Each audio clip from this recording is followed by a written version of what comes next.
being recorded. OK. Bienvenue, chers abonnés, à cette 10e, à la fin d'une série où nous recevons des professionnels qui ne sont pas de la qualité. Bienvenue sur Palm Signature, la chaîne qui décrypte la démarche qualité. Bonjour Manuela, que nous recevons aujourd'hui. Bonjour, bonjour. J'espère que tu vas bien. Super, ça va très bien. Alors Manuela, avant qu'on commence cette vidéo, je voudrais que tu rassures mes abonnés que tu n'es pas une professionnelle de la qualité.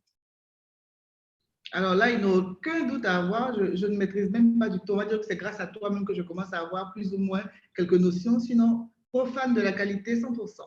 OK. Alors, qui est Manuela Logo Qui est Manuela Logo dans la vie de tous les jours? Alors, Manuela Logo, d'abord à la base, le nom c'est Naonou Cheze Manuela, épouse Logo Adjisom. Sur les réseaux, on me connaît comme Manuela Logo. Je suis maîtresse de cérémonie, animatrice d'événements divers. Je suis aussi sous-traitante en matière de travaux d'imprimerie. Je suis enfin assistante au maire. Au sein de la mairie de Port-Bouët, nous accompagnons les maires lors de la célébration des mariages.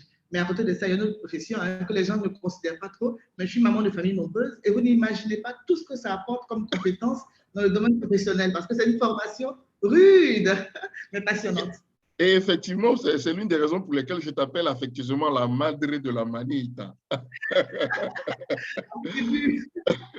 Alors, je vois que tu as 3 casquettes, maîtresse de cérémonie, imprimerie et la 3e, maman. Voilà. Alors, je ne sais pas laquelle tu vas prendre, ça va dépendre de toi. Mais aujourd'hui… La première. OK. Aujourd'hui, comment tu fais pour satisfaire les attentes qui sont liées quand tu es sollicité en tant que maîtresse de cérémonie? Alors, j'ai choisi comme pseudonyme un hashtag qui me suit partout, MC de qualité, et ça me fait plaisir. C'est vrai que ce n'est pas le même sens qu'on emploie le terme qualité, mais ce que je tiens à mettre en avant, c'est surtout que ce métier-là ne doit pas être minimisé, négligé, parce qu'il a une importance capitale dans le succès de tout événement. Donc, la première chose qui fait que, sans fausse modestie, je me trouve exceptionnelle, c'est que de nature même, je suis plus exigeante que les clients. Mes attentes à moi sont souvent plus élevées que celles de mes clients. Il y a des gens qui vont te dire « Oh, c'était super, c'était bien », mais intérieurement, tu te dis que j'aurais pu améliorer ci ou ça. Donc, puisque moi-même, j'ai déjà élevé le niveau de mes attentes, c'est plus facile de combler les attentes des clients.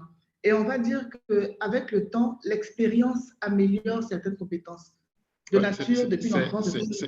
C'est ce que je voulais demander. Est-ce que tes méthodes, tes pratiques ont évolué dans le temps? Oui, parce que l'expérience apporte un regard neuf. Au début, c'est vrai qu'il y a la passion, il y a la compétence. Naturellement, je suis éloquente. Mais il faut apprendre à connaître plus ou moins le squelette des manifestations. Moi, je dis que chaque événement, c'est comme une personne. On sait qu'il y a une tête, un tronc, des membres, mais ça ne veut pas dire qu'on confond les individus parce qu'il y a toujours des singularités. Mais quand on part sur la base de connaître déjà le squelette de l'événement en même temps, on est prêt à affronter toute autre différence qui pourra s'intégrer. Donc, au fil du temps, j'ai vu que les attentes des couples étaient plus ou moins similaires avec des particularités liées à leur histoire, mais c'est plus facile de les satisfaire quand on sait plus ou moins ce qu'on attend de toi pour un mariage, pour une conférence, pour une journée internationale, par exemple. Donc, c'est l'expérience qui a affiné mes compétences et m'a aidé à être un peu plus à la hauteur. Chaque année qui passe, on sent que, comme le vin, on se bonifie en fait. Parce qu'il faut apprendre. OK. Maintenant, ma dernière question, c'était de savoir aujourd'hui, comment tu fais pour avoir le retour d'expérience, pour savoir que tes prestations ont répondu aux attentes. Comment tu fais? Tu demandes ou bien tu lances un sondage? La première chose, c'est les retours des clients eux-mêmes. Il faut le dire, très souvent, en matière de prestations, le silence, ce n'est pas mauvais. Parce qu'un client qui n'est pas content, il va forcément faire énormément de bruit. Quand ils ne disent rien, c'est que souvent, ils sont contents, ils sont dans leur petit nuage là. Mais il y a des gens qui prennent la peine de te rappeler, de te dire merci beaucoup, c'était vraiment exceptionnel. Mais c'est sur place, séance tenante, que l'on voit si on a la hauteur ou pas, parce que les invités ne font pas d'hypocrisie. Ils réagissent en même temps. Que ce soit une manifestation festive ou quelque chose de plus solennel, vous voyez à travers le visage des gens qui vous regardent s'ils sont convaincus ou non par la prestation. Donc, le retour d'expérience se fait sur place. Et c'est un avantage parce qu'on peut corriger les choses pendant qu'on est dans le bain de foule, là, en voyant les réactions des uns et des autres. On peut améliorer et rectifier le tir si on se trompe parce que ça peut arriver. Et la vérité, c'est que ce que j'ai compris au fil du temps, c'est que je suis en fait un ingrédient dans un engrenage. Au départ, je me frustrais énormément lorsque les choses ne se passaient pas toujours bien, alors que tout ne dépend pas forcément du MC. Il y a l'organisation générale, il y a la sonorisation qui peuvent rendre le travail moins reluisant, qui peuvent rendre le travail moins efficace. Donc, quand tu sais que tu appartiens à un engrenage, tu essaies de collaborer au mieux avec ceux qui t'entourent parce que c'est grâce à eux que ton travail peut être excellent. Donc ça, je l'ai compris, on ne travaille pas solo, c'est vraiment une équipe, quoi, avec le comité, avec tous les prestataires, réussir à être en de bons termes avec tout le monde, communiquer facilement et l'efficacité sera au sommet, toujours. Même ce que tu viens de dire en démarche qualité, on parle de chaîne de valeur et effectivement, tu es un maillon de la chaîne qui permet Voilà. de pouvoir contribuer à satisfaire les attentes. Une dernière question, c'est à nos abonnés, puisque ton métier, l'art oratoire est un peu la base de ton métier, quels sont les conseils que tu peux donner en technique d'art oratoire à mes abonnés? En fait, je crois que les gens souvent compliquent les choses.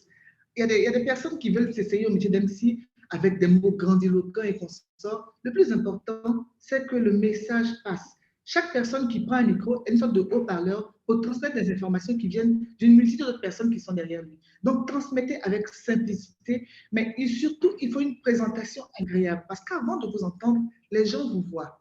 Donc, quand je vois un MC débraillé ou négligé, déjà, ça force la base. Donc, présentation impeccable et surtout, beaucoup de lecture. La télévision n'est pas pour être un bon animateur. La lecture, ça permet d'enrichir son vocabulaire avec des mots simples, des mots beaux, être efficace et que ce soit agréable, en fait.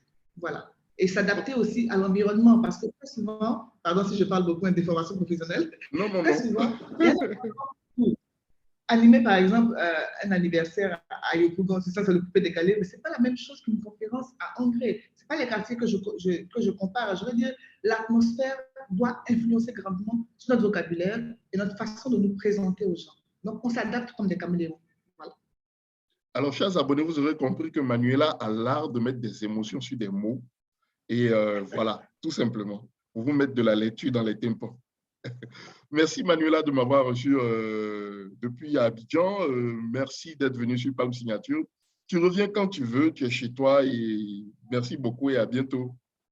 Bye bye. À bientôt. Bisous.